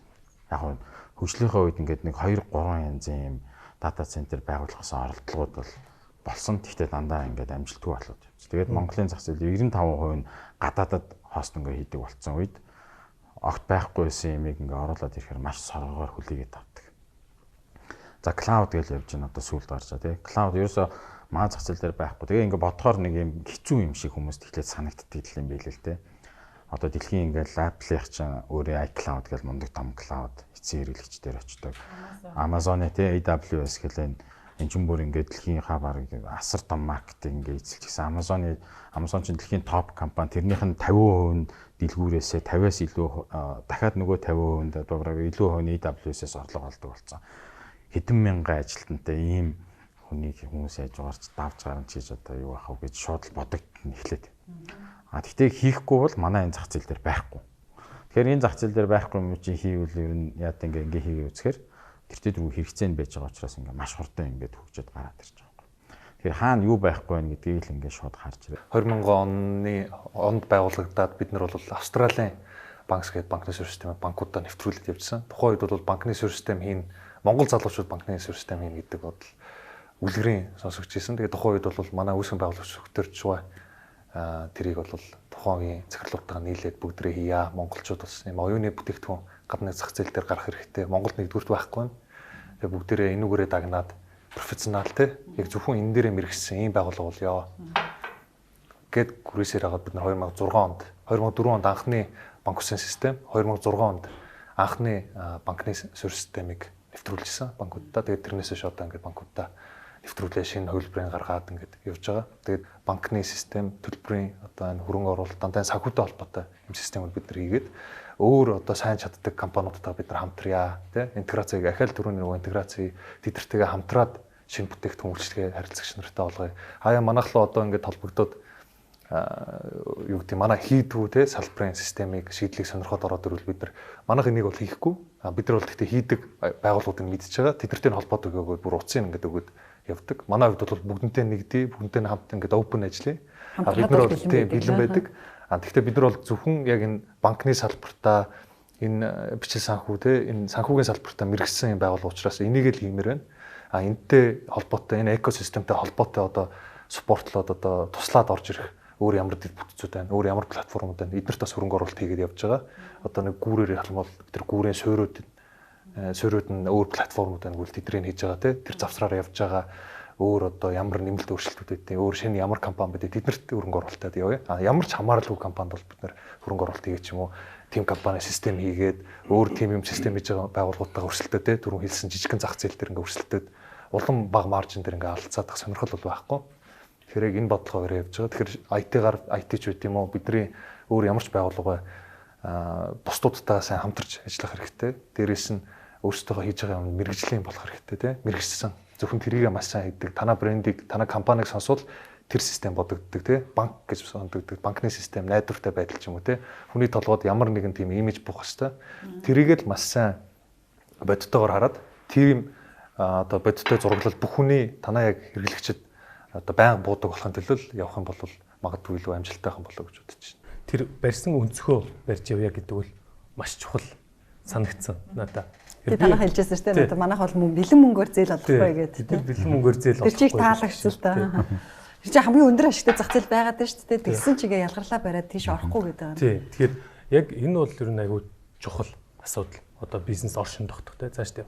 Яг Монголд одоо Монгол компаниуд дээр ажиглаж байгаа юм бол бас яг тийм байдаг. Нэг жоохон амжилттай болоод ингээд ирэхээрээ шууд одоо барилга руу очорт юм уу тий. Тэгснээр ингээл дэлгүүр нээдэг ч гэдэм юм ингээд юмээсөө групп компани юунд орох аягүй тийм өндөр сонирхолтой байгаад тийм санагдав. А тэгэхэд гадны одоо том giant компаниудыг харъя л да. Тим амир бүх салбар руу орсон бол ер нь ховор тий. Одоо юу гэдэг Snapchat гэж ярих л тий. Snapchat за ингээд гоё аппликейшн байна. Тэнгүүдээ бидний үдээ одоо ер нь юу яана сошиал твиттер шиг болно гэл те одоо юу гэдэг өөр ингээд шал өөр юм бол нэвтрүүлэхгүй тэрийгэ барьж яваад байгаа. Тэр нь хэрэглэгчдэд таалагдаад яг хэрвээ тэр Snapchat чиг үйлчлэгийг ашигламаар бол тийшээ орж л ашиглаж байна. Instagram гэдэг ингээд тус тусд нь. Тэгэхгүй Монголд яг одоо энэ аппликейшн дээр бас ярихад бол одоо супер app гэдэг нэг тийм ойлголт байгаад байгаа те. Аппликейшн үүслээ хэрэглэгчтэй боллоо. Бүх юмын тэр дотор нь багтаах гад ингээд бүх төрлийн үйлчлэгийг нь оруулах гад ингээд яваад байгаа. Тэр бол ер нь бас яг хөө тийм байж болно. Гэхдээ хэрэгцээ шаардлага нь айгүй бага. Яг чиглэлээ бариад тэрийг одоо маш сайн хийгээд тэрнгээрээ хэрэглэгчтэй танигдаад явах нь бол хамгийн зөв санагдаад байгаа. Тэгэхээр манай хувьд бас яг барьж явж байгаа одоо тэр бодлого стратеги тактик нь бол бас л яг дөрөв би өөрт ч өмнө хэлжсэн. Friendly finance буюу энэ санхүүгийн үйлчилгээнд дээрээ яг ийм бэлэн мөнгө зээлхээс бусдаар өөр хэрэглэгчтэй санхүүгийн боловсрол, соёл, зөв дадал, зуршил суулгах ийм үйлчилгээнүүдийг нэвтрүүлье. Жишээлбэл чи нэрээ зөвхөн бүтээгдэхүүн авахаас гадна эрүүл мэндийн үйлчилгээг зээлэр биш. Одоо юу гэхээр дараа төлбөр дээр авч болох юм билээ шүү дээ. Болно гэсэн үг. Болно. Тэгэхээр манай дээр одоо зөвхөн бараа бүтээгдэхүүн биш үйлчилгээ байна. Тэр дотроо одоо шүдний эмнэлгүүд тий эмнэлгийн үйлчилгээ гэдэг стор бай ашиглаад худалдан авалт хийгээ явах боломжтой байгаа. Тэгэхээр одоо нөгөө урьдчилан сэргийлэх шинжилгээ өгөх гээд за мөнгөтэй болохоор өгье гэж хойшлуулад байхгүй яаж болох нь вэ шүү дээ. Дараа төлбөртөр хуваагаад урьдчилаад авчвал эрүүл мэнд бол мэдээж хамгийн чухал. Тэгээд эрүүл мэндийн үйлчилгээ бас нэлээд үнэтэй болж байна те. Бидний эмнэлэгт ороод шүдэн эмчилүүлгээд л хэдэн 100 мянгаар яригддаг болцсон. Тэрнээс болоод одоо шүдэн эмчилүүлж чадахгүй байгаа зөндөө хэрэглэгч нар байгаа шүү дээ. Одоо энийг дагаад хэрэглэгч нарт үүсэж байгаа ашиг тус үр шимийг бол одоо тооцох юм болж байгаа. Тий. StorePay Shopping Made Digital.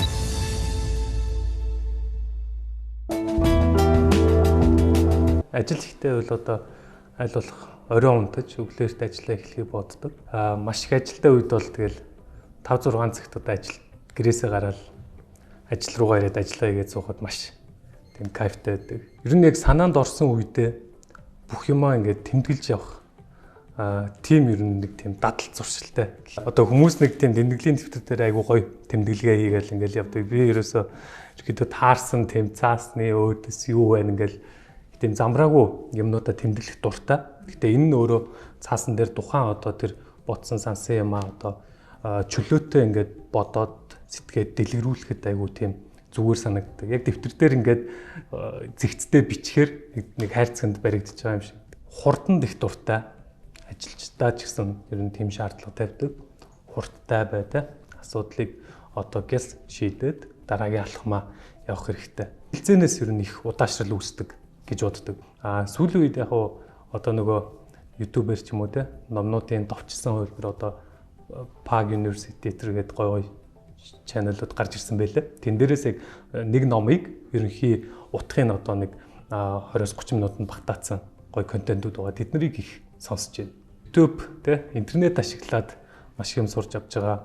Ер нь анхны Storypay дээр ч гэсэн одоо дизайны ажлыг бол жишээлбэл би өөрөө хийдэг байсан. Photoshop тэгэхэд анх одоо нэг зураг кат хийж бараг чадахгүй шахвал те тиймэрхүү байсан.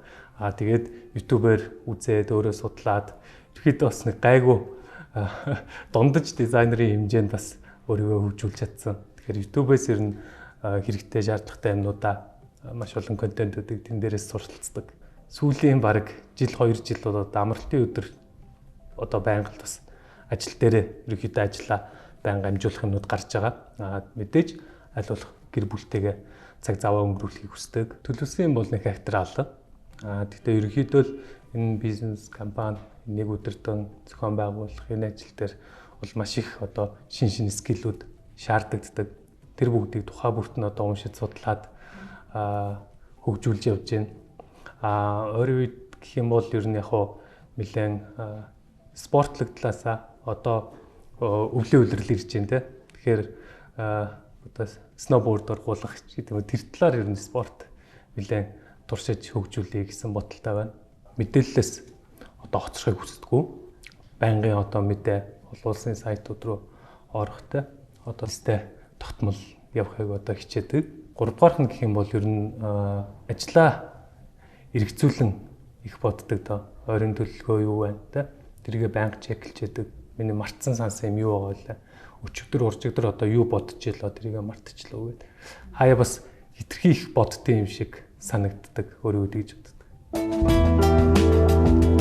Бас компани нь coin гаргахаар бэлтгэл ажиллаа эхэлсэн явж байгаа гэж байна. Одоо тэгээд ер нь манай нэвтрүүлэгт орж байгаа компани болгол coin гаргаж байгаа гэж ярьж байна л да. Энэ крипто зах зээл айгу идэвхтэй байна. Гэхдээ компани болгон coin гаргахаар бас энэ зах зээл өөрөө яа ханах юм уу? Эсвэл өөрчлөгдөх юм уу? Тэгээд танай гаргаж байгаа coin-ы одоо онцлог нь юу байгаа вэ?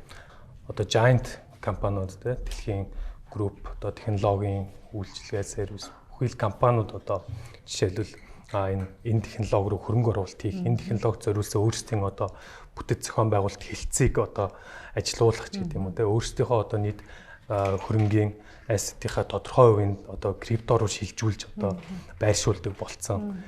Ингээд энэ ерөөсөө том компаниуд бол маш том бүтэц зохион байгуулалт ажиллаж байгаа. Энэ одоо ирээдүйн судалгааг тогтмол хийж байгаа тийм. Тэгэхээр эдгээр ерөнхийдөө энэ ирээдүйн одоо чиг баримжаа бол энэ технологи дээр суйрлах юм байна. Энэ технологи нь өөрөө одоо аль ч салбар ямар ч бүтээгдэхүүн дээр ашиглах боломжтой юм.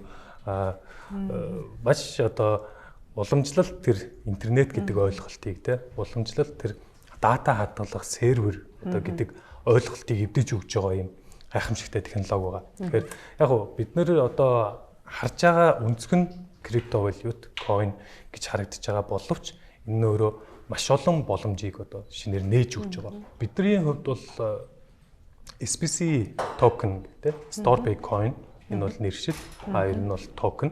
Storypay гэсэн энэ яг үндсэн бизнес дээр ерөөсөө энэ блокчейн технологи, крипто валютыг холбож өгөө. Эннээс үүсэх давуу тал маш их байгаа юм байна. Энэ шилжилтийг эртхэн одоо хурдтай хийх.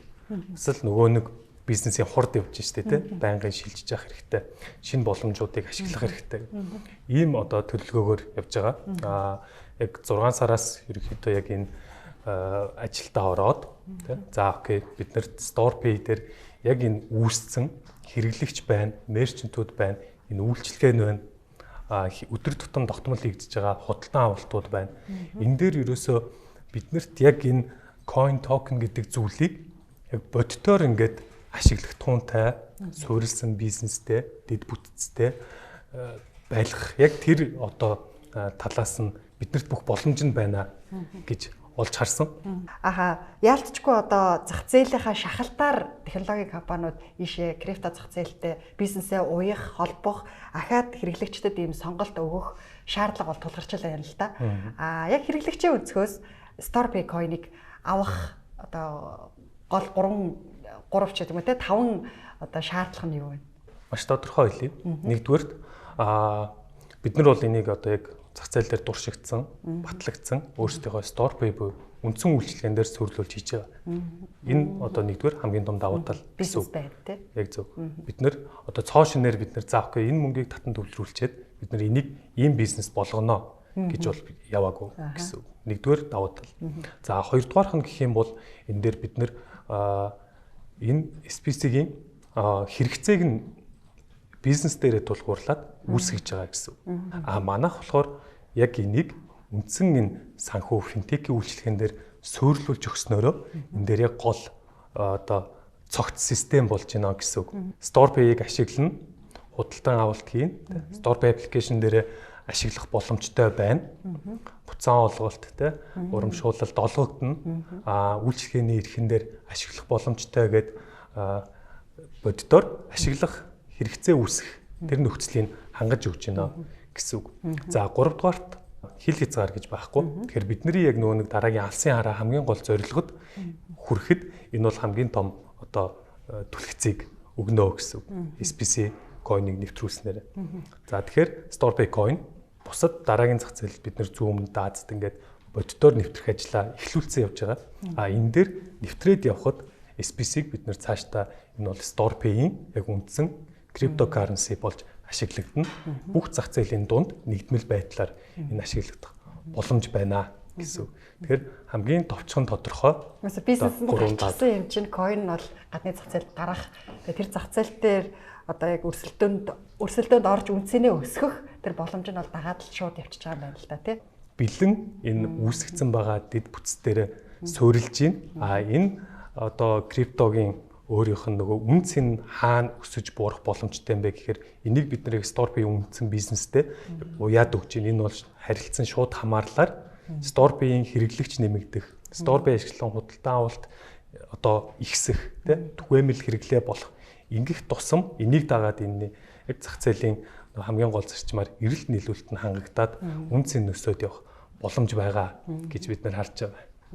За тэгвэл тэгээд ялгарл үүсгээд Лаосын зах зээлээс эхэлэх юм байна. Цаашаа Тайвань, Таиланд, Вьетнам гэдэг ингээд өшөө том зах зээл рүү ингээд нэвтрэх боломжтой гэсэн төлөвлөгөөтэй ажиллаж байгаа юм байна тий. Тэгээд тэр төлөвлөгөөнүүдэд нь амжилт хүсье. Бидний урилгыг хүлээж авч нэвтрүүлэгт маань бас өөрийнхөө бизнес модель, за нийгэмд яг ямар үнцэн өгч байгаа бизнесийг анхны хөрөг оруулалтаа хүртэл яаж татсыг гэд бизнесийнхаа олон ноу хавыг дэлгэрэнгүй ярилцсан танд баярлалаа. Та бүхний ажилд амжилт хүсье. За баярлалаа нэвтрүүлэгтээ урьж оролцсонд. Таны ажил ч гэсэн амжилт хүсье. За баярлалаа. Захих нь хийх болов. Тэгэхээр за бүүнөрөө ахиа ганц юм биш. Нэгрээ.